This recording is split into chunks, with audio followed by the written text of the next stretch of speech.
Ladies and gentlemen, welcome back to another Playday of Talent League Titan series. I am your host, Jaeger, joined today by the lovely analyst, Ren. Introduce yourself, please. Hello, I am Renzus. I wasn't here sometimes, but now I'm on the analyst desk the first time. I'm quite excited myself. Yeah, should we go Yeah, about the? There's not really much to say about me. I'm sorry. I'm quite it's new in okay. the comp scene. To not in the comp scene especially, but in the in the Mhm, broadcast series. I'm not pretty well known, so I'm trying to do my best here. mhm. I'm very excited to be here with every one of you. Um, yeah, I'm just giving back to you right now. Yeah, no worries. Yeah, nice introduction. Lovely individual you are.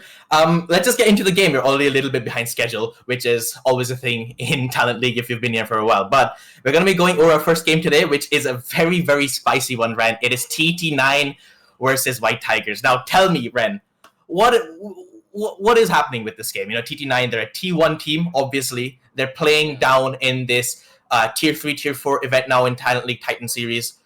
They hadn't had the best of EUL seasons, if you remember. I'm not going to go over it in case there's any TT9 fans in chat. They don't want to be traumatized again. But what's really changed about TT9 since the last time we've seen them on EUL? Yeah, that has actually changed a lot. They had two roster changes. They dropped both the Germans, which are, in my opinion, it should be Prano and yeah. Basically, it's both the Germans, fellow Germans. I'm sorry Which is like, to yeah. tell you that.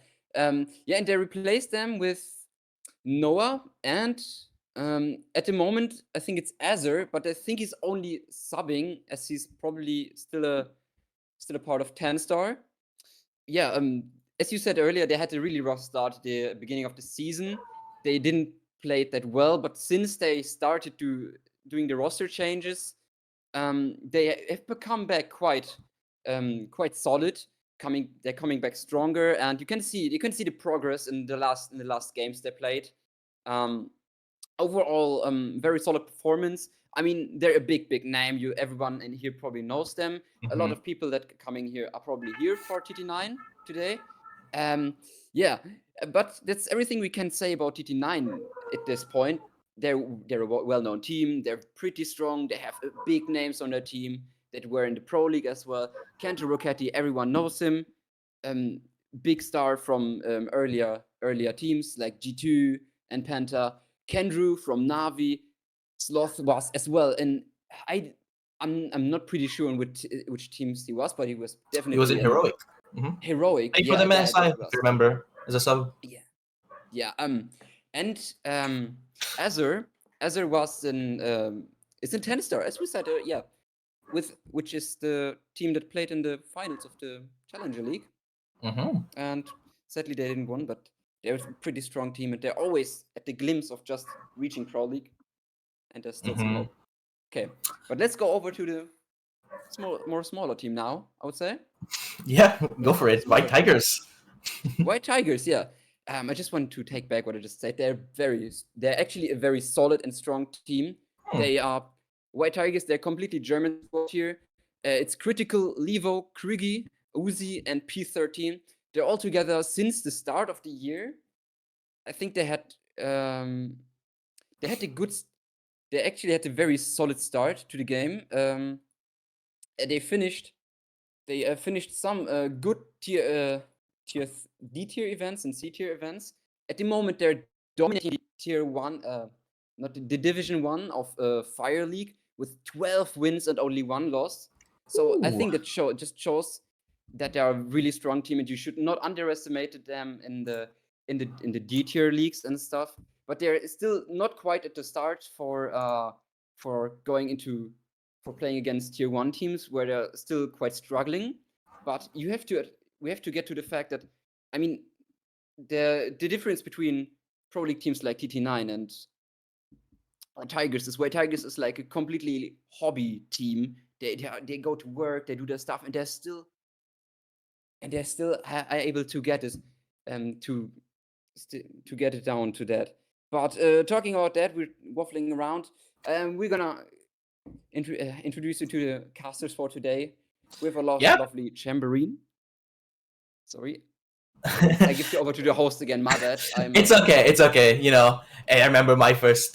You know, when sometimes you get a bit too excited, but it's okay. Obviously, you know, there's a lot of things to be said. But before we go on to the caster, just a little bit about the community vote, which was a lot more closer than it actually you might think. So TT9 got 61% of the vote as compared to WhiteTigerZ, which it is more. But considering this is a T1 versus a T4 team, it's not that big of a margin. So we're gonna have to have a look and see which team comes out on top. But anyways, that's all from us on this panel here with me and Ren. I'm gonna pop it on to our lovely casters, Cham and Jess. Take it away.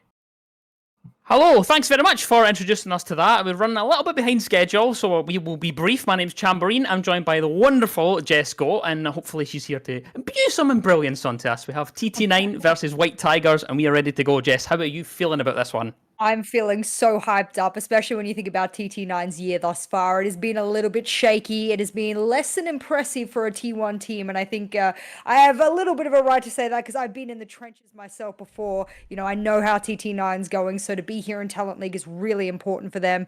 And I know as a matter of fact that the German teams are going to give them a run for their money. I said that about the French teams as well. I think both of the regions are incredibly strong, so I think this game should be an absolute banger.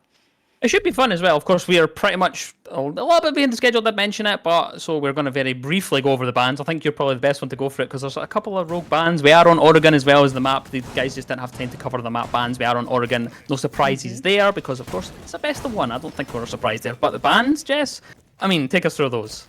I would love to take you through the bands, Cham, but I'm gonna be honest with you. I don't know where they are. I just got told we're going to Oregon, which. Oh no, I mean the operator bands. Actually. Oh, the opera. You know what, ladies and gentlemen? All right, look, I'm old. We're really just catching up with myself here. Thank you for letting my boomer self catch up. I'm sorry. No, you have to because the yin band's very important from TT9. I actually know that TT9 themselves have even just played, I think, yin maybe 6 or 7 times themselves throughout the past couple of years. Players know how to do it, so they know it's going to be key. But I really want to jump onto the fact that Glaz has been banned. They know TT9 will be able to use it and abuse it. They have a Fenrir, number one. I'm going to skip to the damn point here. And they're using observation blockers. I didn't even know we were allowing this in Talent League. So the fact that we have observation blockers and Fenrir today from Azir, who, as we know, is being loaned over and subbed in by TT9 from 10 star. This is so incredibly exciting. I'm actually like, you have to let me watch this, Cham. I know you and I are just introducing this game, but this round should be incredibly important. I hope we get to see what those drones interacting with the observation blockers look like and how some of those key mines will go off. Of course, just as we mentioned a couple of bits and pieces with the actual operator lineup, a kill goes off in the background. Rudely interrupted that great bit of colour casting there, of course. Kanto dropped first, and a little bit surprised there, I guess. Just caught out inside of Dining, and now we're just working to try and get down that blue staircase. It is pretty much a predominant blue push. That is likely where we're going to see most of these attackers funnel in from. Kendrew in charge of holding on to that just now with the Smoke Babe. Sends it one up early just to show that there is a presence there and make sure that they can play close with that SMG11, and will likely use that shotgun just to hold off anyone that could come down from that side of things. Bit of a stall out here. What are they going to do about this Kaid? I know they can get the front hatch. Can they get the meeting one as well? What have they brought to be able to deal with it? I mean, you look over, Krugi is the one who needs to be able to get his EMPs in pocket to do it. It just seems like they've wasted half of the round and go, okay, we have map control, Cham, but then what are we going to do with it? Why is Freezer hatch taking so long to get open? Where is the pressure down from the hatch? And where is Dokkaebi in all of this? Lever going down, I mean, that's easily a confirm, surely. And overall, I think at the minute 20 mark, Cham, I'm a bit worried the hatches took so long to get opened. Yeah, just to mention that they stalled out a little bit. They got map control a little bit freer than maybe they thought, I think, and that just kind of really caught them off guard. And they were like, yeah, well, actually, wait a minute, we have a bit more than we probably expected to drop from TT9. Sloth there. There's a little bit of an engagement. Uzi with a nade down towards Sloth and deals with them so that Critical can begin this push down the back staircase. A minute left on the clock, so plenty of time for these attackers to try and unlock this defense. Kendrew, of course, playing close next to Boiler, has a shotgun available. Is rotated out of blue this side. He uses that last Smoke Babe to make sure they can push that player up that staircase. And now the hatch play will come in to effect as they try to drop down, and now another one comes through. Noah gets that kill onto Krugi outside towards the blue side of things, and Azar now, another one, a second shot, beautifully done on the Fenrir, and we can see the gadgets just getting in the face of P13 and really making it a pain to push down that hatch. Now Kendra getting close towards the boiler side of things, and he knows he's going to be close, but doesn't have the shotgun, and actually does know it's actually Kendra to come out on top. 3 versus 1, critical left with the all to do, but gets one at least, and now we're in a 2 versus 1. 20 seconds left on the clock. The Fenrir gadget will go off, is dealt with, and he'll have to wait it out to try and get through here with a clear vision. Will eventually do just that, but the rotates are coming round. Noah's playing close and knows exactly where he is, but Azar with the final kill, and TT9 take that first round on Oregon. We got a bit of everything. I can't believe it. I can't believe this is my first competitive round I get to witness where I watched the observation blocker down backstairs block an entire drone until it was moved through the observation blocker to see the player on pillar. Obviously, that takes away from the ability to keep that drone on backstairs because the line of sight is blocked. We managed to see Fenrir having his mines activate all over the map. That managed to also get a kill on the hatch drop because they had no idea where it was when they dropped. There's just a ton of win conditions there for the defenders. And I think overall, yes, okay, TT9, they are the tier 1 team, but it was a combination of the way that they used the utility, and then bringing back the Fenrir on this round is not a surprise either. I'm a little bit surprised, though, that we are seeing teams, especially tier 1 teams, bring it in so quickly. It must be that Fenrir is considered so powerful. Think about the imposition of Azami when she was first brought in, for example. Yeah. No one wants to miss out on being the meta creators for this particular operator, and that's what we get to see here. And it's kind of crazy. Talent League will be the one that shows the world what you can do with this operator. So I'm so excited. Day number 1, ladies and gents. Ooh, let's get it. Yeah, it's looking spicy so far, and it's talking of spice up the top of the tower is Kendra, just waiting for an opportunity to go for any spawn pick. Of course, why not? We'll go for it. It's just a staple of Oregon. It doesn't really happen though, and then we're going to get a pretty quiet opening to the round as there's still quite a bit of setup actually happening on side for the defense here. And I think, Touch is still on the Fenrir thing, and you mentioned obviously that the Azami is likely, was played quite a lot when it came out. It's actually displaced Azami because Azami's available tonight and they're not playing it at all. So it's interesting that that's the operator to drop out for it. Yeah, I actually would bring it in cohesion. I know there's so much you need to get rid of, and speaking of getting rid of, Sloppy was the only underneath player, and he's been dismantled. Outside of Kanto now has to hold on to these nades, and the hot joining's kind of beautiful here, Cham. I like it. Yeah, they've started really well. That's both rounds in a row. They've got the opening pick. Last time it was Kanto to fall, this time it's Sloth. So 2 big players have dropped in the opening couple of rounds, but this time we're hoping that they can make it into something. Kanto gets aggressive towards Uzi, and they've at least droned that out, so they know exactly where he is, and they're going to try and hunt him down. But there's no one really reacting off of that right now. You mentioned that, of course, that the hot droning was good, but there's no one reacting off of this one, so it seems as though Level and Uzi are a little bit tentative, and they just don't really want to push. Kendra's, of course, rotated around to get that cross angle, make sure that if there is an opportunity for a kill, there's a refrag immediately brought out, and Noah as well, inside of sight, feels a little bit of pressure, but downstairs, Uzi gets the kill onto Kanto, and now there's 2 players in favour of WhiteTigerZ now. Incredible use of nades, not giving themselves too much of play, getting that refrag and having the hot drone and capitalizing on the fact that they were able to get the roam clear. That's exactly how you do it. And if you're TT9 right now, you're actually a little bit worried because that kind of roam clear is usually done by a tier 1 team. So WhiteTigerZ are absolutely no joke right now. Yeah.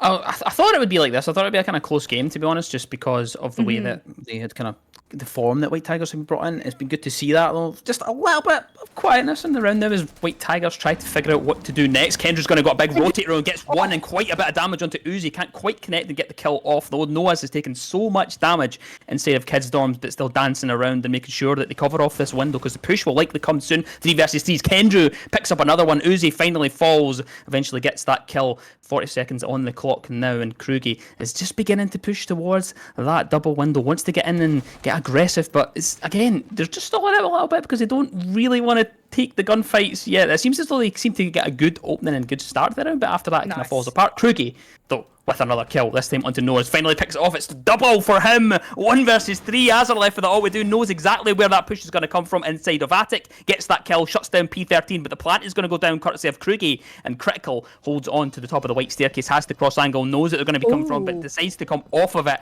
Krugi can't see a thing courtesy of the lovely gadget of Fenrir. Azar is going to try and reclaim that diffuser. There's an opportunity to try and long arm this, but decides instead to go downstairs, knows there's probably going to be coverage from below, knows there's someone inside the security, tries to go on the hunt, 30 seconds on that diffuser, doesn't know which side they're on, the pre-fire's there, gets the shot, critical is dropped, and Azar looks to try and clutch this one up, 20 seconds left on that diffuser. Kruger has a long angle here though, Azar's going to try and stick this one instead, goes for the bait, and the swing comes through. The 1.5 is great in this situation, can hold the longer angles, but so much HP is gone from Azar, and Kruger has to get aggressive, gets the kill, and attackers win the round. White Tigers are able to even up the scoreboard. I mean, that should have been a White Tigers round from the get-go. You get the opening kill, you even get the secondary frag. None of them are traded by TT9. That is win condition after win condition. That is a sunny day on a beach in the middle of Santorini. That is perfect. And I'm telling you, if White Tigers had lost that round, champ, I would have lost my... Yeah. Can I say shit on this broadcast? I'm whispering. Yeah, well, in the audience. Oh, can we do that? You can do that a little bit. We're always a couple to slip through it. I think we'll all love it. I mean, I'm doing this in honor of Hap, who once on the EWL broadcast might have been on one of the TT9 games of these players, actually said shit. So this is in honor of you, Happy Boy. I would have lost myself in all of that if White Tigers had lost that round.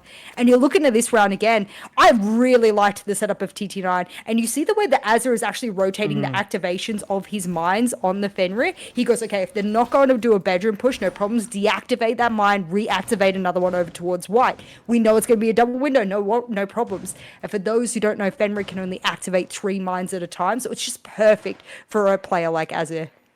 Yeah, he's doing really, really well. It's been a really good kind of debut, I guess, for that operator so far. The first 2 rounds, we've seen it in action quite a lot. It hasn't been like fully effective in terms of actually denying the actual wins there. Of course, White Tigers having a good round on that one. But it's nice to see. It's nice to see the thought there, and they're looking to stick it through again, of course. And I don't think that they're really going to be too experimental outside of that. I think that this is the most experimental we're going to see. I think they're going to try and bring out the Fenrir. They've decided that's what they're going to bring for most of this. I suspect we'll see it on most rounds, but we'll see just now. Of course, droning in from the main entrance side, I'm going to try and get some drones towards that master push, and it looks as though that's where they're going to set things up. P13 just trying to deal with that observation block and trying to solve the puzzle that has been presented in front of him. Noah takes quite a bit of damage though, and I think that's actually maybe from vertical plate or potentially challenging onto that main breach. Kanto is teasing the jump out here, and I think he's going to go for it and does just that, but there's no one there to receive any shots. Instead, will be detected and have to get himself back inside that map. How interesting. I wondered why they put that observation blocker side by side. They managed to put 2 side by side to block them, and this just means that this crossfire, this one that lives out to take out critical, was critical for them. And Uzi, that's an oof if I've ever seen one. This is what the observation blocker can do, champ. Jesus. Oh, the triple comes out from Noah there. The C4 in between the 2 kills, and P13 out on the balcony. The lone warrior has to try and funnel in that doorway, but doesn't want to, because of course there's so much utility to deal with on that doorway. There's a Melusi, there's the Fenrir as well, so there's so much opportunity to actually deny P13 from getting in here. Level is probably on the other side of things. I think he's downstairs, maybe trying to utilise those nades and try and utilise some vertical play. Not going to go for it as of yet, then drone will come out. P13 just trying to gather as much information. I think they've realised what's happened here. There's just so much utility there, and I think that P13 will likely not want to push this. The mist drone will come out, of course, onto Noah, so they can't quite solve this issue, Jess. They just can't get past the observation blocker, but the swing comes out from Noah as the P13 puts them into the dirt. The vertical nade is cooked from below, but there's no one there to receive that package. As P13 now gets to push towards trophy side and has been able to claim master, and now both teams are just going to stall out and try and figure out where each other are. I'd be stalling out a lot if I'm White Tigers right now, Cham. There's no need to rush this. You're very likely to lose this round. I mean, the numbers game is so severely against you. The setup is so strong for TT9. I'd take this time to discuss what's going wrong. It's early in the half. You still have more attacking rounds to go. Use it as a bit of a free timeout, if you will. And I think overall, that's something that White Tigers maybe are in their own heads about. As a T1 team, I get it, but you need to be thinking clearly. And this round will probably go to the wayside as a result. It could well do, and one player does fall, leaving us in a 3 versus 1 situation, but P13 has at least something to say before they leave this round. He gets himself a double kill and a triple, looking for the clutch, and gets it! P13 for White Tigers! Gets the round out of nowhere, Jess! What is going on? What peak? Why are you peeking? It's so unnecessary. You have 10 seconds left on the clock, and if Pengu made a brand new series, I tell you what, he'd be screaming himself at the last 10 seconds of the clock, diffuser in hand. What do? Yeah, I suppose you can 1v3 and hit a headshot onto every player, but if you're TT9, how about you stop throwing bodies at the player when they're not even close to insight and going for a play? That's an incredible misplay from the side of TT9. That's a free round in the pocket of WhiteTigerZ, and on a map where oftentimes you can see people run away the defensive side, especially against a team that they're not used to going up against, Cham. That is a very, very big miss. Maybe if you lost, an attacking round of TT9, you go, okay, no problem. It's an attacking round. It's often lost. That's okay. We'll move on to the next. We'll win our defensive rounds. We'll be able to make that round differential count. That's a big loss. I love that for WhiteTigerZ, though, because I'd already called it off. I'd said this round's pretty much lost, no problem. And then, of course, the AK hits like an absolute truck. And speaking like a truck, I want to know what all of these lines of sight from TT9 is. Is this a new strategy? They're doing less reinforcements. They are doing the anti-Macy J.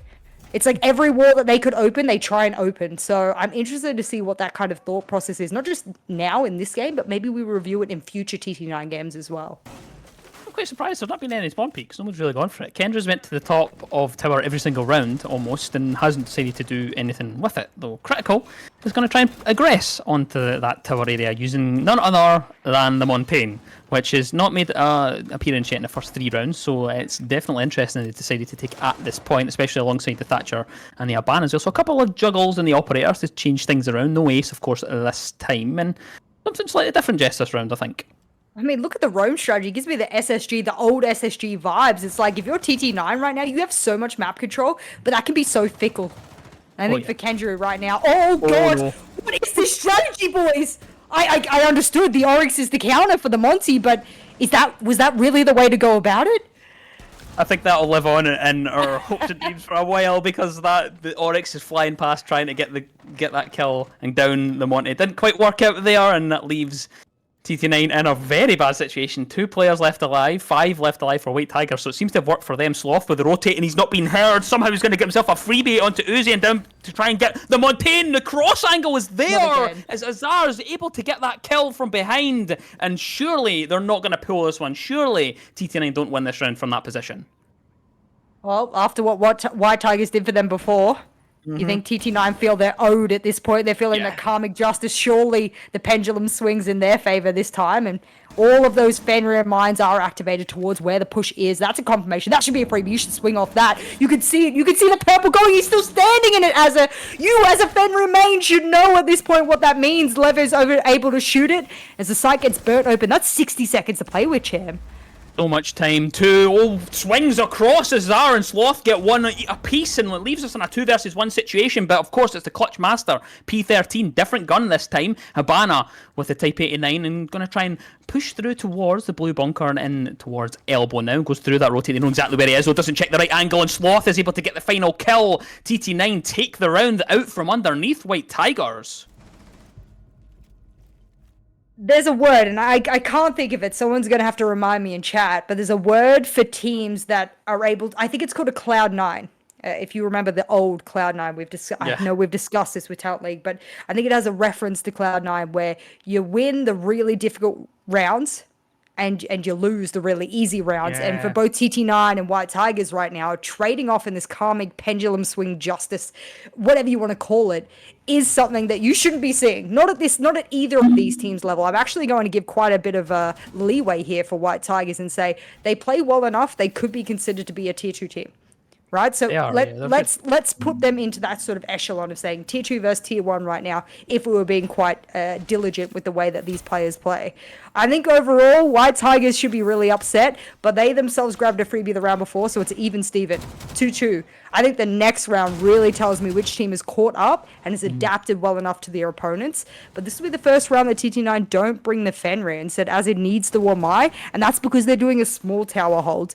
And the last time I saw this, I think it was like Cryan and the rest of his squad who were desperate to get in and all died to one person in small tower. So I'd be keen to see a little bit better of a push here from WhiteTigerZ. Yeah. I casted the game not long ago that Alens was holding on for dear life inside a small tower with an Azami and LCQs, and I've never seen the performance like it. He got so many kills just holding into that one position with an Azami. So I suspect that Sloth might have the same idea. Critical, again, on the Montaigne, and will be coming from that main entrance to the lobby side of things. And we see the reappearance of the Dokebe, which was good in the hands of Kruger the last time. Norse has taken a little bit of damage on the other side of things, inside of Kitchen, as the attackers try to aggress from the green hallway. Behind the bomb chassis, though, you will just hold on for a few seconds and see if they're going to push. And they're not going to do just that, of course, because Uzi and Critical have rotated up to the top floor, and it looks as though they're going to try and take that first. But there's no one on the top floor, Jess. There's no one inside the bedroom. They're going to get it for free.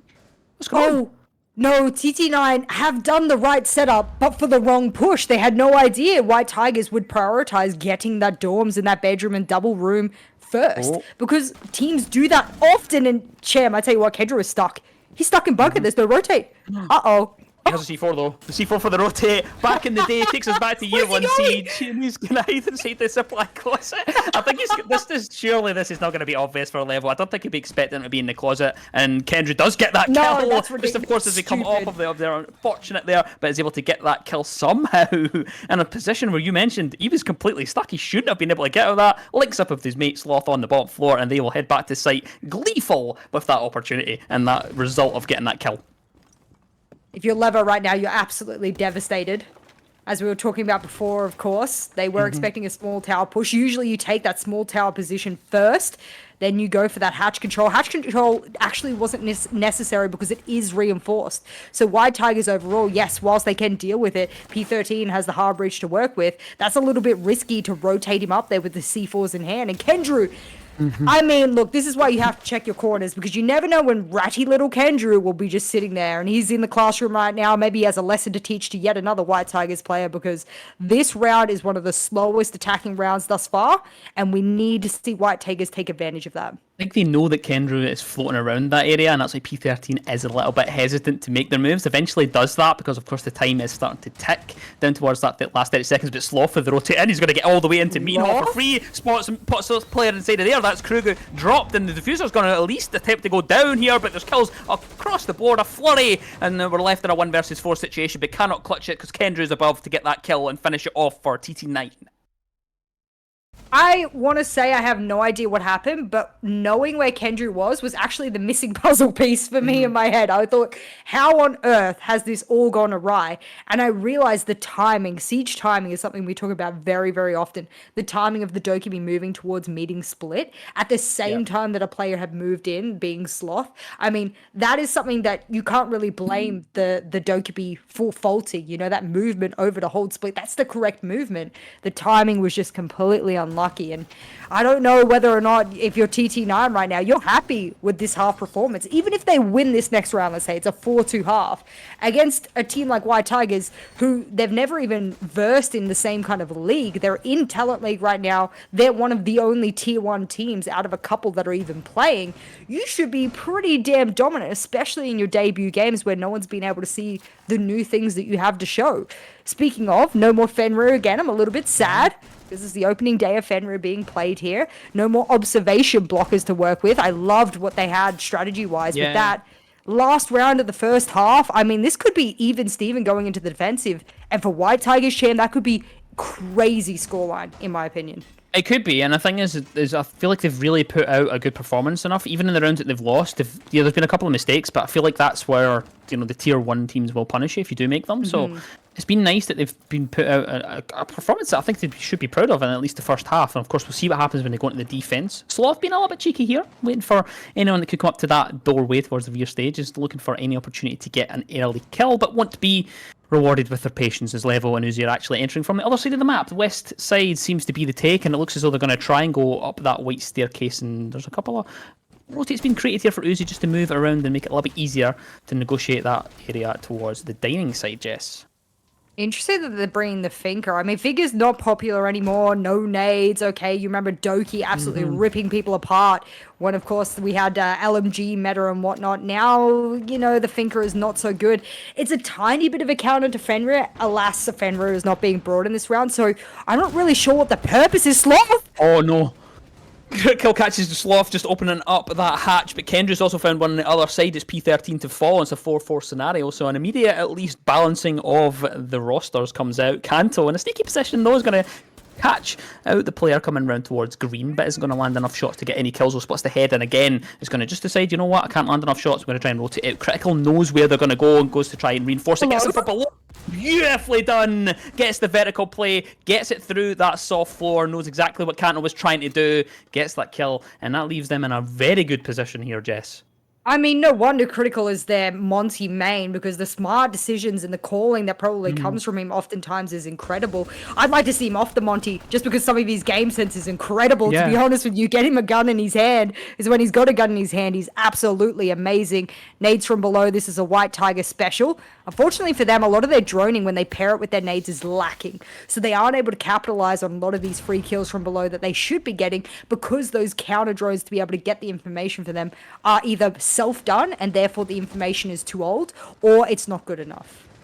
Speaking of game sense, Critical being a little bit cheeky with that angle towards the top of Attic. Crewgate gets one on the other side, that's Kendra to fall, and leaves us with 2 versus 4 in terms of the man count. But Noah's has stuck himself in towards the Hobo side of things in Dorm's main hall, but still has a C4 available in the pocket, and we'll just wait for anyone that's going to hop in that window, and there's a Frostmat there to collect that. Norris gets another one off the back of the SMG-11, and Critical now is going to make their move up towards Attic's side of things, but there's another down player. It's level at the top of the white staircase, and technically that means that Critical is in a 1 versus 2 situation. They're going to finish off that kill onto level, and that is an unfortunate scenario to find out. Knows the Frost Trap would be there, though, is able to pre-fire that, and he seems to know where they are. The diffuser is down, of course, just next to the window, so they're going to have to try and recover that. Norris has an angle from below and also still has a C4, but there's just going to be no time left for Critical, who's able to at least close out the round with a kill into Azar, but the round will go toward TT9. I think TT9 learned their lesson from the other round, where they all decided to peek one by one on that very exact side. I don't know if there was a little bit of deja vu ringing in their ears there, but the player that did rotate down, that was a smart move. And a 4-2 split in a normal competitive game, when we're talking about two teams that are rather on par, at least from a tier level perspective, is a good half. You know, you move on to your attacking side, and you have a 2-round deficit that you're able to throw here and there, either experimentally or otherwise. And for White Tigers, I actually think that's great. I think that's incredible. They have shown resistance to a tier 1 team. The game yesterday I did against Heroic, of course, we had MYD, Make Your Destiny, of course, they played yesterday. You could see the nerves. But from White Tigers, I don't see that as much. And I like that. Confidence is key, and that's what will win you a lot of these games. So I'm keen to see how they use these observation blockers. It looks like it's going to be here to pair with a lot of the roam game out from Levo. Interesting that he's taken the Alibi a bit for it, of course. I think a lot of people thought Alibi would go off the roster a bit, you know, moving away the shield, you know, making changes here and there. But with an observation blocker, I like the idea that you can shift the ideology of how Alibi's played, and she becomes a roamer with her own observation blockers. I like that. Yeah, we'll see what Level can come up with inside this round. Of course, on the top floor, just going to be moving around inside of the kids' dorms and whatnot, and has a couple of rotates available if they do want to do that. And it looks as though the attacking side are kind of spread out and making decisions of where they want to go, but Noah's has been able to bypass that observation blocker and knows exactly where it is, and knows that the attackers are going to, or defenders even, are going to be moving around inside of that area. So there's a little bit of an opportunity there, Jess. Oh, Sloth and Azza, wow. What an incredibly fast move into the building. I like this. They have the Dokkaebi call to pair with it. This is why a lot of teams... Oh no, he knew Level! He knew exactly where it was. Clinical with a headshot onto Azar. Doesn't really matter how quick it is, Jess. They shot it down. Sloth knows that someone's going to want to drop this hatch. Of course, they have the nades if they want to play off any vertical play. The red ping will come out, and that's to try and force that push down towards the hatch. I think they're just trying to invite them to drop, and they're not going to go for it as of yet, but the nade onto the rotate just misses off a Level, is able to get themselves back towards Attic side, and I think they're maybe going to escape the clutches of Sloth here. That's actually incredible. I mean, Levo finally falls, of course. You know, that's all the rotate cuts that TT9 had set up. But the fact overall that they had to go through that movement, the luck of the movement of Levo after maybe a bit of a lackluster first half, coming into the second half, showing where a lot of the Levo skill lies. I like that. But TT9, they are showing why they want to play in leagues like this. You want to coordinate. You want to be able to move across the map quickly, confidently, play off of the intel. Don't let that intel get old the same way that White Tigers have been letting their intel get a little bit old. That's the difference in tier level here.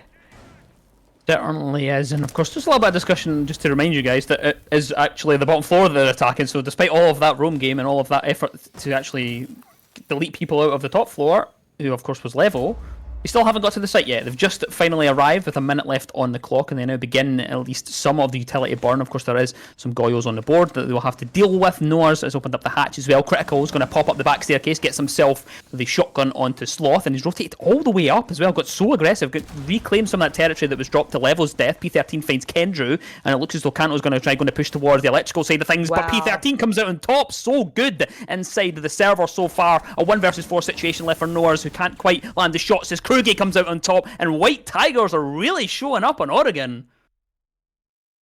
I was going to criticize the solo row. And I often do. I'm a very critical person when it comes to the trade game. If you don't trade, you're going to hear my voice very quickly. If you don't set up an opportunity and a scenario and an environment where a player can be traded, I also think that that's a bad idea. But on that particular strategy with the observation blockers, with the ability to have rotates around the map, the time delay that Levo's able to accomplish there, and the gun skill that he obviously put on show, I think it's not the worst idea in the world. You still have the 4 players on site, losing that one player, being able to buy a little bit of time, especially on a site that can be a little claustrophobic like downstairs. I like that.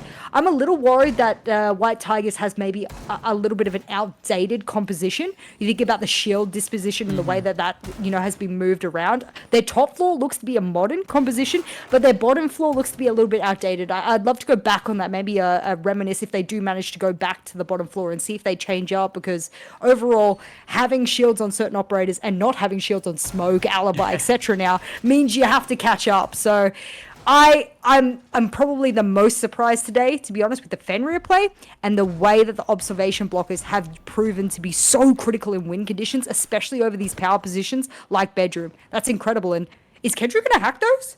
Because if Kendrew manages to hack them, does it work against them? And it only works with cams, so is it really even valuable to hack them?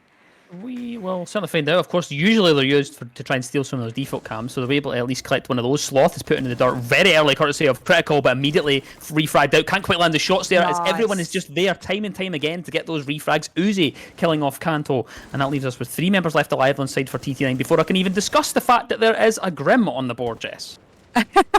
Yeah, well, I think TT9 are going to want it to have incredible value now that they're down 2 men. Sloth falling with nades in hand, Kanto falling with nades in hand. That is the worst case scenario. That's a lot of very, very important utility falling. But overall, WhiteTigerZ were oftentimes reliant on their grenades. Can TT9 be a little bit more flexible and not be reliant on theirs? I'm wondering whether the Grim, just purely out of the fact that it's for utility, is going to be the key. It has been buffed. But I just don't think that that's why you would bring a Grim overall. A drone serves the same purpose, and I'd be interested to see if maybe it was just the secondary hard bridge gadget. Could well be, but we're not going to find out, of course, because Kruger gets the kill onto Noah's anyway, and another one, triple kill for Uzi, who just deals with Kendra, no problem at all, knew exactly where they would be lurking on that breach, and that leaves Azar with all to do, 1 versus 4. A minute and a half, so plenty of time to do this. We'll send out a nade to try and make sure that that diffuser is not actively being stood on, because they have to try and reclaim it inside a trophy. But of course has that sledgehammer available to them to make as many rotates as they would like. But no one's going to get aggressive. They're just going to chill and wait out, and they're not really wanting to take any gunfights as of yet. WhiteTigerZ, they know they have the upper advantage inside of this round, and Level has a nice angle towards that doorway. But Azar knows exactly where they are, goes for the pre-fire, and we're going to trade back and forward a couple of shots here. Uzi is just tantalizingly close to that doorway, wants to go out and go for the swing, but I don't think he's going to go just yet. Still a minute left on the clock, Jess, and they're just stuck. Azar doesn't know what to do here. Yeah, I think this round is done and dusted. No matter what I said about the round of the 1v3 previous, of course, I think Azir can try everything, but they're not WhiteTigerZ. They don't have that clutch factor in them for this top floor. I think overall it's a good opportunity now, even though we know this is a bit of a lost cause. This is just time that we're throwing across your screen, some bullets, some sprays. And I love the discipline here from WhiteTigerZ. The crossfire was perfect. That's exactly what you need. I think, Cham, it's an opportunity for us to have a discussion. I didn't want to have this discussion at the start of the game. You said WhiteTigerZ, great team, whatnot. I started throwing out, okay, we should consider them to be in the tier 2-esque area. Yeah. We'll put them in that tier 2-esque. I mean, they're on defense. Their defense looks strong. TT9 is unable to answer 2 dominant site holds, and the discipline coming out of WhiteTigerZ is incredible. They also now have a completely different composition, which I still consider to be modern, considering what Clash has to bring to the table. is this doable for WhiteTigerZ? I was coming in going, TT9 win this.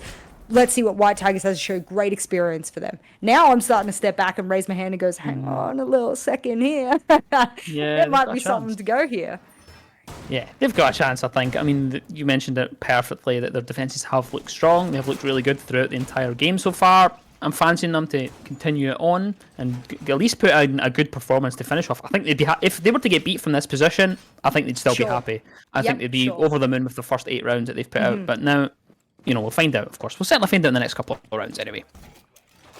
Oh, I'm not sure how I feel about the whole Jaeger observation blocker. Jaeger not taking barbed wire just goes against every particle and molecule in my body. I just have no idea how to feel about it. It was a very swift push by TT9 on their attacks, especially following a couple of those hot drones. So I'm worried that WhiteTigerZ is still setting up something they'll need to go back and scrim and work out what is going wrong with their setup, that it forces them to go about 10 or so seconds into the action phase, because that's something that can get you killed by a team that's very fast like TT9. And that attachment skin by Noah is awful. I played with Noah the other month in ranked. You owe me RP, by the way, Noah. And I'm not surprised to see an ugly attachment skin like that. Let's see if it works, though. We'll certainly find out in the next few seconds. P13 holding inside of security. Uzi by their side in kitchen, and looks as though Sloth has been able to get very quickly up towards that shower corridor, not really focusing much hold on that side of things. They've almost got the split push going on. TT9 Kendra from the other side as well, and the nade in hand for Azar, and look to send it deep to try and deal with Krugi, but there is of course a nice one my magnet to catch it and save the life of Krugi, who's rotated all the way through towards the dining side of things and all the way back through to meeting, and we'll look to try and support the player critical on that side of things, but they're just kind of stalling out here a little bit. It seems they've taken quite a bit of map control, and then they've just kind of been like, yeah, wait a minute, we're going to see if these guys are going to make a mistake here and just chill out for a sec. Yeah, it's the waiting for a mistake that I think TT9 don't understand. WhiteTigerZ isn't here to peak everything. They're here to hold power positions. And speaking of, Uzi out of that initial power position you spoke about, Cham, is absolutely blasted. And Lebo is in that position again to be able to make plays. Much better from TT9 so far. They are immediately able to pressure in towards that kid's side. Gets the pinch, beautifully done. That leaves WhiteTigerZ in a 3 versus 5 scenario. The man advantage firmly in favour of TT9. We're going to get the diffuser down, but no one's covering it. P13 gets it from security. Critical with another one onto Kanto, and that's the scoreboard evened up. 3 apiece. Critical with another one, and it swung all the way back. The pendulum continues to go back and forward, and what a game we're seeing here, Jess. That was for the attachment skin. Why plant when you don't have cover? I mean, that is on you. Bro Sloth will spot out, of course, the player over in security, but they knew this. They knew this. This is how the player died before, and finally they have a little bit of vertical play. Not sure why the sledge is on kitchen door rather than above, but Critical, the fact that he's still alive is ridiculous. Hello? Oh, no. Triple kill for Critical. It deals with the player dropping the hatch, Sloth, and now it's a clash versus the world with Critical behind them, and gets that kill into Azar, and WhiteTigerZ take another round on their defense in Oregon, Jess. Look, speed and confidence can be a huge win factor for almost any team. I mean, do you remember when Rogue, now Koi, was, I don't know what season it was, but very recently in the past year, they came into the new stage and they would almost, it was close to a rush. I would almost call it a rush. Every attack round, they would be in and planting in the first minute and a half. It was incredible speed, incredible confidence. They were well-oiled machine. They got in and their attacks were impressive.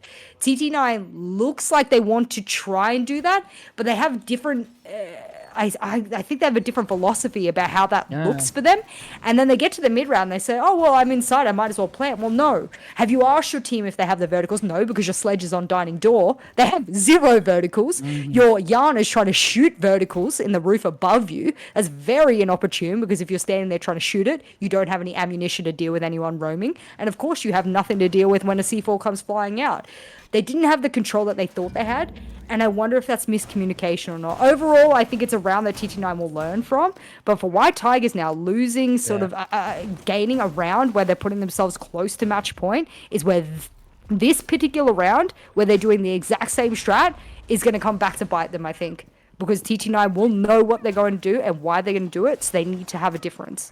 Yeah, we'll see if it pays off inside of this one, and the thing I want to maybe highlight was that this is maybe an example of what can happen when a T1 team comes up against a lower level team where they expect mistakes. And, we mentioned it in the last round that it was almost as though TT9 were waiting for a swing, waiting for something to happen. And it feels as though that's how these rounds are starting, because I feel like White Tigers are taking a little bit more space at the start of each round than they normally would, because they've realised that TT9 are waiting for someone to peak. They're expecting maybe, these T4 teams are going to swing everything. They're going to be spawn peeking, and they haven't once fell into that mistake. They haven't once tried to be too aggressive. They've stuck to their strats, and I've really liked what we've seen so far. And right now, it looks as though we're going to waste the full entire minute here, and it, pretty much proves the point right, I think. Yeah. I mean, no shield inside of Elbow is a little bit of an interesting one. It's risky, because if TT9 did decide to do a double or even a triple push over towards there, if you're the smoke player, you're out of bag really, really quickly. But I like these rotate cuts. A little bit more discipline coming out of the side of TT9, but that means every single WhiteTigerZ roamer, I'm talking 3, that's the majority of the team, got to rotate back out and back to site for free. Okay, Levo took a lick of damage, but let's be honest here. Yeah. A minute and a half wasted, and every single one of them are back on site with full utility. TT9, I spoke about discipline. That's too much. That's too much discipline at that point, and a bit of a shame. Lucky hatches are open for them, but what's the next push? Because the diffuser's over towards Freezer, so I'm thinking, Cham, this is going to be a bit of a Freezer push, and they oftentimes can be really, really difficult to do if you don't have time on your hands. Yeah, they really are, of course, because it does end up with quite a bit of a funnel, and especially if there's a lot of denial, which there is. Of course, they've got the Goyo and the smoke, so they have quite a bit of opportunity to actually slow TT9 down from this side of things. But P13 still wedged in Elbow, of course, no shield, like you mentioned, is just going to chill with the shotgun, fully just knows that I'm gonna be confident. We chill out here. The Flourish is gonna come and spot them out. Critical though gets a kill at Denors on the other side. Critical's also downed at the same time, who by the way is 14-6 so far on this map. Absolutely wonderful performance from them. And Kanto gonna just come in and collect that, make sure that finishes them off 4-4.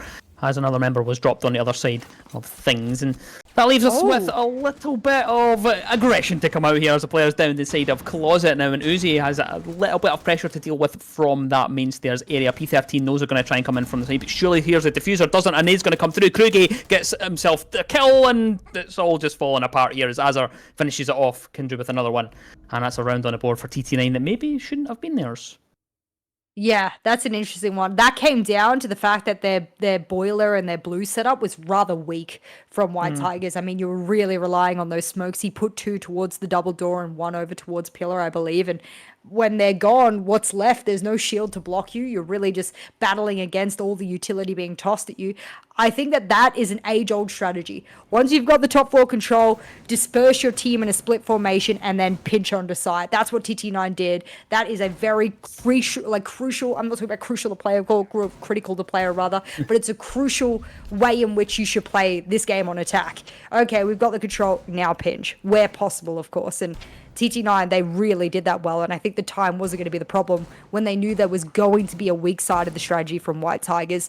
Discipline from WhiteTigerZ coming in to bite them in the butt there, but I think overall, 1 or 2 gunfights going a different way, that's the difference of the round win there for WhiteTigerZ. So the setup is good. Fundamentally, it's okay, especially knowing that TT9 wasn't going to originally push Blue Bunker, but it's not going to hold up against every team, especially blue-heavy teams. Especially considering that if there is a slight mistake and a slight gap, then a tier 1 team's going to just dive right into that, and a team kill's going to come out very early on from Kanto into Azar, and I suspect it may have been for a skin. That would probably be the reason for that, unless it was a very big mistake from Kanto, which I kind of doubt. But what's your take on that one, Jess, you think? Yeah, I'm thinking skin. Yeah. I'm thinking some kind of skin, something going on there. And of course, shout out to TT9 for dealing with that quickly. I didn't see anything in all chat, but of course, whether or not he might have just been shooting the small tower window as well, which we're gonna say he wasn't, just to give him the benefit of the doubt here. But they're in over towards. This is the usual TT9 take, get the bottom floor control where possible, try and get those nades in. We've seen WhiteTigerZ do it, we've seen TT9 do it, we've seen every team do it, and blind nading like this, yeah, I've seen WhiteTigerZ do that as well, Sloth. Maybe get some drones up, a little bit of intel, act on it, get something of value happening with those grenades, because thus far, this game has actually been a really weak grenade game, and considering they're usually very good with their utility, it's a bit of a shame. Yeah, we haven't seen that many. There's been a couple here and there, but they haven't really been good in the vertical. And P13, by the way, it's still completely undroned inside security. Eventually it's spotted, so they know that they are inside there. Still has, of course, the C4 and likely try to play for that vertical play, and they're going to try to push him out, sends the nade in to put the pressure in, but the head is taken clean off of Sloth. That leaves us with 3 members left alive for TT9, and they're going to have to try and get something done to try and deal with P13 inside security, who looks very comfy inside of there. I was going to say there's no rotate into kitchen. I like that. This is such an incredible power position, and WhiteTigerZ know it, and so they say, you know what, P13, you die in this position if you need to. You take it, and you die there. Even if the player takes white stairs, this looks bad. I know they can fight all they want, but P13 can come up behind them, and of course, the Nomad player is going to know this. They've actually double stacked here. Critical's rotated around to try and help out P13, who has eventually dealt with Nor, gets that kill there, and it's a swing all the way to a 3 versus 1 scenario with Uzi left to do all of the work here for WhiteTigerZ as TT9 come from behind to make sure that they can try and win this round out. But that is going to give the position away as Kendrew gets the kill from inside of Attic, and TT9 go all the way on to series point. I love a close game. I love it. That round could have been either way. Either way. I hope more teams experiment with locking down power positions in a almost a throw away your life scenario, the same way that I'm seeing it from WhiteTigerZ. They go, that security room for us personally, if you do a double window take, if you do a default games plan or a take, we have someone below and you must remove them. They have mute jammers there so you can open up the wall. We don't care so much about bunks because we still feel we can deal with that in our own way from attic, etc. That's a dangerous thing to do, and it's a lot of utility to put downstairs with a very, very important operator. But I like it, and I think for TT9, having Sloth just lazily throw a grenade towards it, and then, of course, that his very own grenade was what stopped him from pushing for the kill. That's not the way to deal with it, and I'm hoping for TT9, they use games and moments like this, because that's why they're playing Talent League, right? It's the off-season. They want to try and practice some things, experiment, be able to play at their best ability, especially now and into the future. They need to go back on a round like that and say, hey, Sloth, you can't be doing that in any game, whether it's a Talent League game, a Pro League game, a qualifier game. You never solo push those moments. And if you need help, you need to ask someone for help. Yeah, just a missed opportunity with the nade there, but of course they win the round and they won't be too worried about that now. Of course, they're sitting on series point, so it's a good opportunity for them to win it out. But I think this game deserves overtime, to be honest, Jess. I think we deserve to get all the way through. I think that would do the game justice. Kendrew's on the Amaru just to throw in a little bit of chaos in what could be the last round, sending it straight into the top of that tower. There's no one up there though, no one lurking around that side of the map to put any pressure onto him, except from leveled all the way down on the bottom floor. Critical was rotated around to Attic, and I think they might go for a reinforcement here, which Kendrew could catch them out if they catch that in the process. Does see it there and immediately peppers in the shots. Critical is going to have to get himself out of that scenario. And of course, he's going to try and peek it because he's got 14 kills. Someone forgot to reinforce Attic. That's a bad moment for WhiteTigerZ for us to capture that on stream. But did you see the little anime streams behind the Amaru when they shot into tower? Has that always been in the game? It was, I think, because the observer was locked on to the actual player from the bird's eye while they did it. So it was kind of nice animation as they did it. It was really fun to see. Like Naruto style. I love that. All right. Level with a rotate from below is, I think he's going to get himself a freebie here as the Maru isn't paying attention, but just looks the wrong way, but it comes out on top anyway. Kendrew can't quite land the shots, and that's a 4 versus 5 scenario established. They have the man count advantage now, WhiteTigerZ, to try and hopefully snowball this through the rest of the round and get themselves into overtime. Bit of a whiff there, but you know what? He got the job done. MPX is a pea shooter, so every bullet you whiff is an absolute danger to yourself. I'll be interested to see how, with Kendrew gone, and he did get massive shots on the critical, but the Thunderbird, what a clutch coming in. I feel like, look at all TT9. They're all sort of soloing around the map. I mean, they're just easily manipulated here.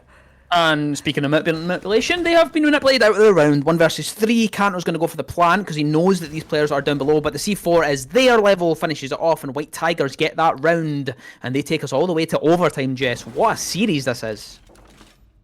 I'm glad the round, although of course it was going to be dominated by those gunfights, Sloth trying to run into bedroom and rotate by himself, but I'm glad that round was won with C4s from below, because this dignifies what I was saying before about WhiteTigerZ. You know, they're going to jump into a timeout now. It is overtime, an opportunity for them to be able to counter what they've seen thus far. I mean, it's been Like it. 12 rounds, so they're able to work it out themselves.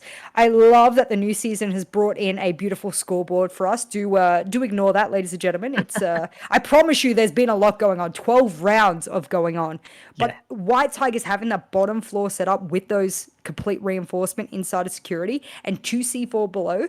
That's like OG Siege. That's OG comp. That's back when I played comp. You would have C4s below. You would reinforce yourself in a little bit. And I think that WhiteTigerZ knowing that TT9 really struggled to get rid of those positions is why they were able to come out on top. Let's say it was a 3v3 at the end of that round. If they go for a double window plant, they go for a games plant, they're dead from below. One C4 misses, no problem. There's another C4. There's a shotgun below. There's not a lot of room to plant in that side cham, I'm telling you. WhiteTigerZ starting on defense. Poor TT9. It's been a wonderful game so far. Of course, just coming out of that timeout, we like to see it just to maybe just make sure they can gather things up and what they want to do and what they want to try and finish this off, because they have a massive opportunity here to start off Talent League with a win here against TT9 of all teams. Damn, no! I just praised and sang all of their praises for that bottom floor hold. And you know what they did in that timeout? They said, let's not be predictable. Let's change up our composition and our setup. And let's do something else. And I'm sitting here going, no, it worked. They didn't ever really, quote unquote, clear you from there, right? So why are you changing it up now? This is a huge risk. If it worked, what's the saying, Cham? I suck with sayings. Is it, if it ain't broke, don't fix it? Yes, is that that's it? the one. That's it. That is the one. I mean, I can see the thinking behind it. Well, you know, we did a really good strat. Maybe they'll try to counter it this time. Yep. Maybe. However, we'll find out in a second. Of course, Uzi out towards Shower side. Going to go for a little bit of a roam. P13 as well inside of Meeting has a nice angle towards blue. Seems to think that someone could enter from that side of things, but there's no one over there for TT9. They've focused their push towards the southeast side instead. Kanto look at the up Why do we keep catching Kanto in the worst situations for him ever? He's not doing much. He's just he's just chilling, just a guy, just not up to much. It seems to be at the start of these rounds. You know, it's what it is. It happens. Sends in the drone though towards main entrance and then towards that master room, and just to make sure they can get the information. There's no observation blockers like what TT9 did the last time. Kendra and Upside Down Repel opting to actually just take a little bit of an aggression in towards. Of course, not exactly. In fact, actually, there is an observation blocker. They just completely bypassed it though with the drone. Interesting. It was almost a little unnecessary too. Critical still has one in pocket as well, so I don't know if they just put it down there and hoped for the best. Maybe a little bit of copy paste, monkey see, monkey do kind of thing. I'd like to see where he puts the blocker, because there we go. Okay, he's gonna go put it over towards Bug. So that's a fair enough assessment. And knowing that they're going to be pushing bedroom, there's not enough hold here, and no one in attic to be able to counter this. So TT9 have got a bit of a free position. They really have. They've taken all of Master, no problem at all, but P13 is lingering below. Of course, we'll likely go for a little bit of a flank, but not yet. Rotate made very late because they've been made aware that they have to try and make a little bit of kind of maneuverability later on. But that is a bit of a questionable strat, and it will be punished there. Noah's is down below, gets the kill into critical, and Uzi at the top of the staircase, and White just reinforced with P13, but Kendra finds the kill into Uzi, and it looks as though WhiteTigerZ have fumbled the bag here, and Noah, well, someone's going to make my words a little bit. Noah's has pushed inside and got P13, who was able to at least exit the round with a kill onto Kendra, and Kruger now knows there's a player inside of Attic, gets that kill onto Kanto, and Jess, it's so late, it's just unfortunately just doesn't get it there. Can't deny the plant. TT9 close it on kills anyway, so close to denying the plant there, but the kills finish off everything anyway. Say it with me, Cham. If it ain't broke, don't fix it. That's if it ain't broke, don't fix it, WhiteTigerZ. You overthought yourself. Now, I don't know if it was a coach, I don't know if it was IGL or just a player in the team trying to shot call that. I understand the thinking. I get it. It's been 12 rounds. You've gone the full distance on both your sides. The ability to counter should be easy for a tier 1 team, but you played yourself. And as a result of that, you have put yourself in a position where TT9 had not only a bunch of map control, even though you were quote-unquote roaming, but you also gave away so many unnecessary gunfights and didn't have utility to play with in the late rounds. So I think that's the biggest learning round from this entire series for WhiteTigerZ. Yes. That was their round to win. They got OT defensive side start. That is a huge win condition for many teams in OT. a huge shame. And I think overall, if TT9 win this, it will have come off the back of not necessarily TT9 being quote-unquote better, but them being able to manipulate all of the mistakes in that singular round from WhiteTigerZ. Yeah, and I touched on it very early in the series that's what will happen when a T1 team comes up against a team that are a little bit lower, is that if there is any mistake there, they will be able to spot it and they will punish you for it, and that's exactly what happened there. So, unfortunate for them. However, they go again. We're going into the attacker side of things. Their attacks were pretty decent. They showed us a couple of good movements and good pushes that came from them. So we'll see if they can come up with something there. There's a lot of shots getting peppered out there, and that's just to make everybody aware that there is going to be a player inside the kitchen side of things. Level tries to catch them out through the wall. It is, of course, the Warden of Sloth who's decided to rotate all the way back through towards Meeting side as Level goes on the hunt to try and locate any of these roamers from TT9. But there is only the one, and it is only Sloth that is out on that solo roam just now. Massive amount of map control given to WhiteTigerZ here. They really need to capitalize off of it. We saw TT9 given a lot of map control on this exact site when WhiteTigerZ were on their defense in the earlier parts of this particular matchup, and they were able to make something off of it. I'd like to see whether or not WhiteTigerZ has the same kind of thinking here. Get a little bit of that top floor control, get those hatches open. And once you've got them open, what is the plan after that? Mid to late round is the most difficult part of a siege game. I don't care what anyone says. Attacking mid to late round, that is the hardest part of siege by far. And WhiteTigerZ, they can really cement themselves here as fixing a lot of their attacking mistakes if they can win a round like this.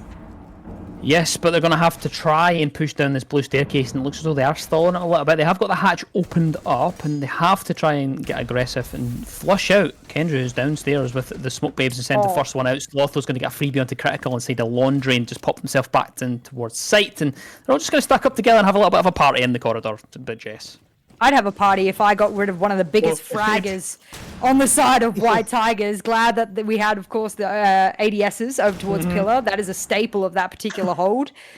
Usually when one flash comes in, and Levo. Trying to make a bit of a god play here. This either works really well or it's bad because both grenades die in his pocket. There's a huge amount of gun skill and utility that could go, and I tell you what, TT9 know this strategy, know this attacking strategy. They do it themselves, so they know exactly how to defend it here.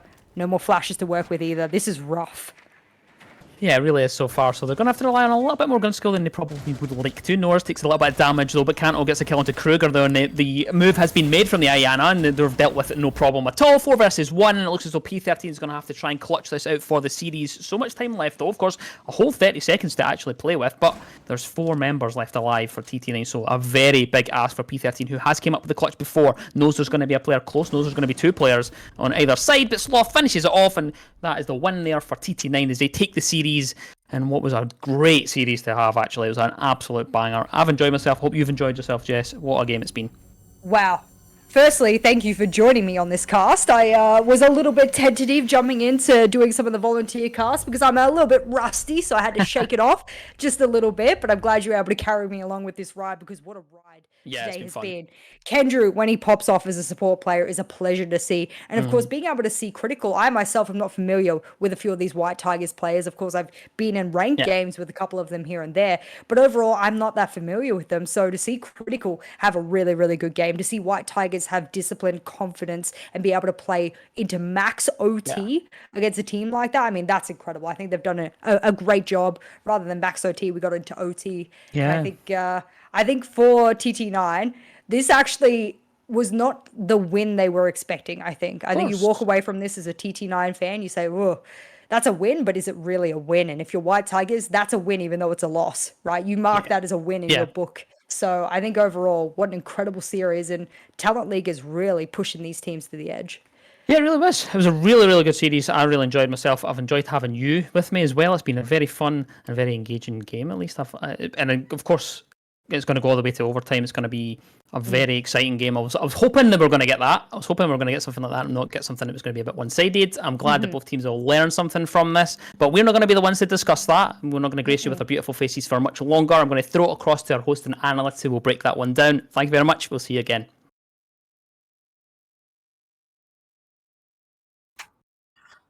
I think we're fine. Let's go. Of course, thank you, Jess and Cham, for the wonderful cast as always. You know, it's always a pleasure to listen to 2 of my, let's just say, you know, recently especially, it's been some of my favorite casts to watch. But Renzus. Renzus? I am here. Hello. Hello. Yes. Sorry, the bit of technical difficulties there. But, I mean, let's just walk over that game. It was an 8-6 absolute thriller of a game played out between these two teams, TT9 and WhiteTigerZ. I'm sure not many people, if they didn't know about WhiteTigerZ especially, would expect this kind of result. TT9 pushed all the way to overtime, but just managed to get it over the line. I mean, Renzus, tell me, what are your thoughts after that game?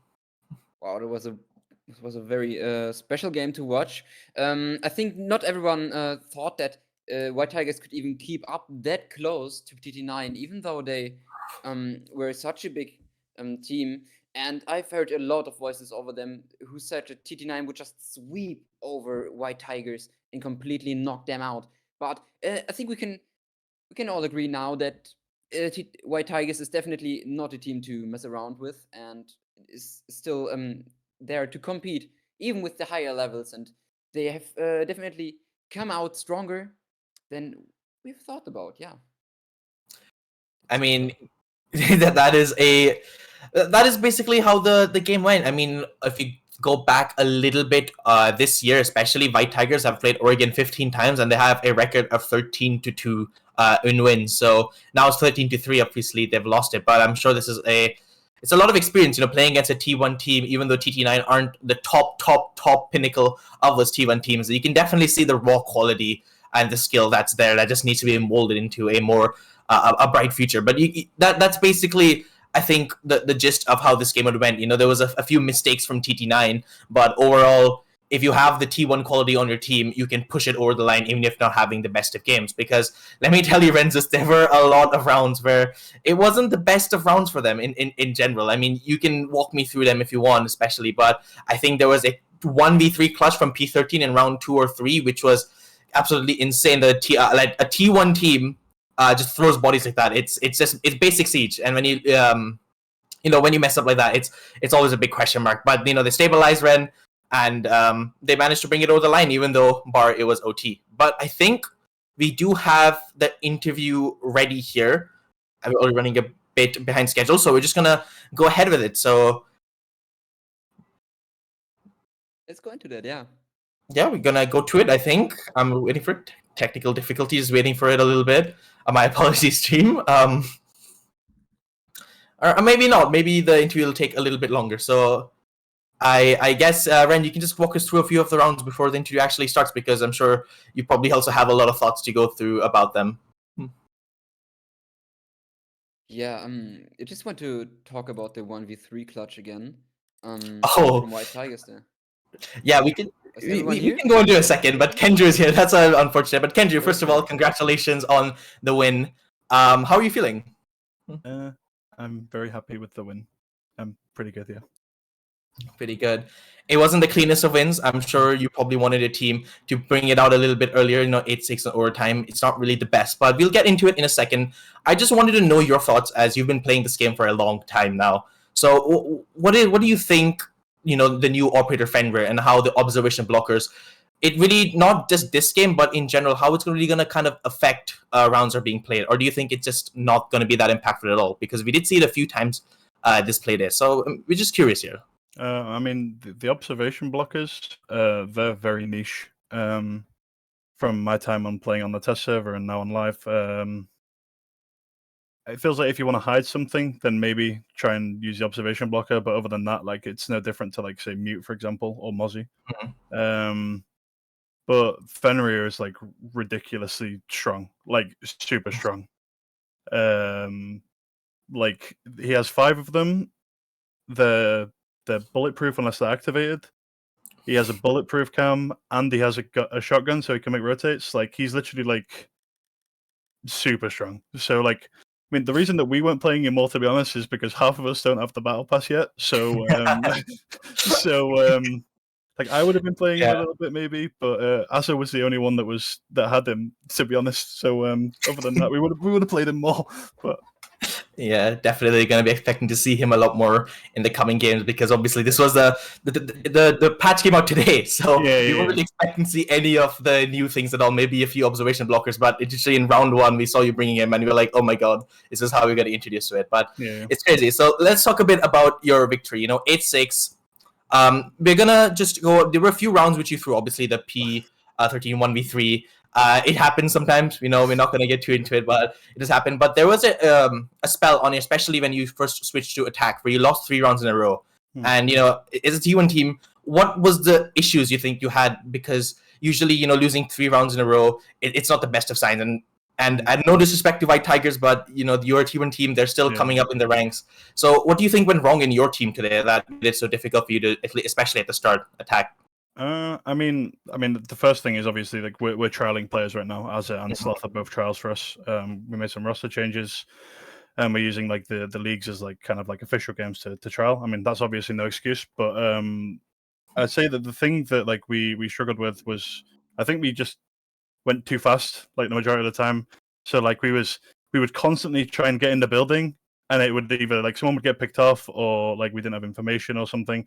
Whether it was a bit of like we didn't show them enough respect type of thing, I'm not sure because I'm not the one that was like on with the main push the majority of the time. So I mean, so what I was saying to the boys is we just like we go 5 people from one side and we just stick together. And then the moment that we started doing that, we started like getting into like refraggable situations, and the moment that we did that, it started becoming a little bit better for us. But I mean, to be honest, like we probably should have closed the game out with 6 defenses. I mean, the dining one was a bit shaky, but the 3v1 on kids, like I don't even know. Like to be honest, like there was a lot of rounds that we should have closed out that we didn't. We made the game harder for ourselves. There's no disrespect to WhiteTigerZ; they obviously played really well, but like from our perspective, we just needed to slow down, like just slow down and take it step by step. Yeah, I mean, I'm sure when you go back and watch review, you're gonna hear Jess in the background just screaming away, "Why are you going alone? There's no one to refrag at something."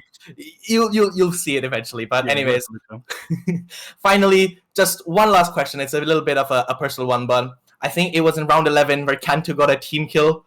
And I've written here in my notes: is this a skin issue or a skill issue? Because I just wanted to know. So, what was it really? It's a skill issue. Kanto is so funny, right? Because like literally at the end of that round, he was like, "Bro, this game, like nothing's going right for me. Like literally nothing's going right for me, man. Like I don't know what's going on." And then the start of the prep phase, he's team killed, and he's like, "Oh my god!" I'm like, "Bro, Kanto, like nothing is going right for you like, at all. Like it's just one of those days." Yeah, unfortunately, I think it was 1-9 at that point. Don't quote me on that, but yeah, he was not having the best of games. But anyways, Kendrew, I think that's all from us. Anything you want to say to your fans watching the stream?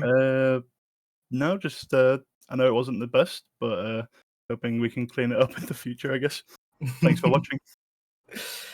I think that's the best way to put it. Thank you, Kendrew, for the interview. Congratulations on the win yet again. Hopefully we see your team improve. There's a lot of raw potential, just a little bit of the pieces to put together still. And I'm sure we're going to see a very, very good team in the future. But yeah, thank you, Kendrew, so much. All right, bye-bye. Thank you, guys. Bye-bye. So I think me and Ren are back on. I'm just going to wait for the confirmation on that. But yeah, I think that's back. I mean, Ren, sorry to cut you off earlier when Kendrew joined, but you were saying something about the game that you wanted to say, which you can go ahead now. Yeah, I just wanted to go on the 1v3 thing, and their thought that they didn't show as much respect to them as they really deserved and as they showed that they deserved. Sadly, like due to the most of the game, I had some connection issues with the stream, why I don't have context for much of the rounds. So that's sorry on my side. It's some flaws in the production quality. But yeah, but it didn't really interrupt the flow of the game. Jess and Cham did a wonderful job casting this. They did this wonderful. Yeah, and you are carrying me here throughout this. I'm still trying to fix this, but still I got the thing I got from this team is from WhiteTigerZ is they were completely underestimated, and a lot of people didn't think that they could do that. So that they couldn't clutch a lot of rounds, so consistent, and they have just so strong in general players. Just to get back to P13, I think he clutched 2 rounds as a support, and just letting that happen on its own is quite impressive. Mm-hmm. Yeah, especially critical dropping. I think he would drop 17 kills at the end, which was absolutely crazy. They're definitely a team not to be scoffed at, and if there was any team in Titan series who wasn't giving them any respect, I'm sure they're definitely looking at them in a different light now. But that's gonna be all from us for now. We're gonna go on a short break before we're gonna be back onto our second game of tonight. So don't go anywhere. Grab some water, grab some food, and we'll be right back. It will be done limited versus